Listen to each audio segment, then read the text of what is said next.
মাওলা হোসেনের আদর্শে অনুপ্রাণিত হয়ে মহেশভান্ডারী গাউসিয়া হক কমিটি বাংলাদেশ কেন্দ্রীয় পরিষদ ঘোষিত সাংগঠনিক কর্মসূচির অংশ হিসেবে পটিয়া উপজেলা শাখা কমিটি সমূহ লয় সাংগঠনিক সংলাপ 2025 অনুষ্ঠিত হয়।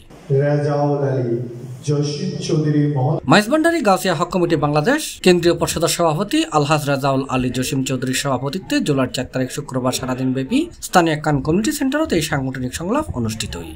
কেন্দ্রীয় পরিষদের সভাপতি মহোদয় সহ যে বিশেষ টিম এসেছেন আমাদেরকে ধন্য করে। পটিয়া উপজেলার সাংগঠনিক সমন্বয়কারী মোহাম্মদ মফিজউদ্দিনের সঞ্চালনায় এর অতিথি ছিলেন কেন্দ্রীয় পরিষদের সদস্য Sheikh Mujibur Rahman, Mohammad Didaul Alam, Kazi Nizamul Islam, Mohammad Nasiruddin, S M Mohibullah, S M Ali Abrar Dulal, Mohammad Ashrafuzzaman, Mohammad Ashraf Siddiqui ও মোহাম্মদ রাজাউল সিদ্দিকী উজ্জ্বল।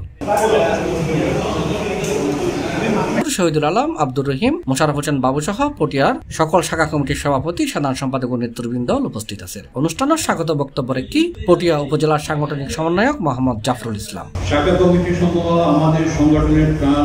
এই কমিটিগুলির মাধ্যমে আমাদের কার্যক্রম দেশের প্রতিটি অঞ্চলে বিস্তৃত হয়েছে এবং সমাজে তরিকায়ে মহেশভান্ডারীর জাগরণ ও মানবিক সেবা পৌঁছে দিতে সক্ষম হয়েছে। আমাদের দায়িত্বশীলতা, নিষ্ঠা ও আত্মত্যাগ আমাদের অগ্রগতির পাথেয়। আমাদের এই সংলাপে আমরা শুনব শাখা প্রতিনিধিদের অভিজ্ঞতা, মতামত ও প্রস্তাবনা, যাতে আমরা আরো কার্যকর, গতিশীল ও জোটভিত্তিক ক খ গ আমরা জোটভিত্তিক আপনাদেরকে ডাকবো।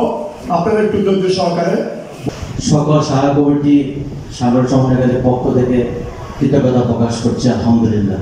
এখন মিলাদ কিয়াম নিয়ে আসার জন্য ইয়া রাব্বাল আলামিন, পরওয়ারদিগার মুনিব, পবিত্র সময়, পবিত্র দিনে, পবিত্র মুহূর্তে, পবিত্র ক্ষণে সভাপতি মহোদয়ের উপস্থিতিতে মাওলানা করিম সাংগঠনিক সংলাপে মাওলানা করিম গাউসুল আজম মহেশভান্ডারীর সাদকায় C+ TV চট্টগ্রাম।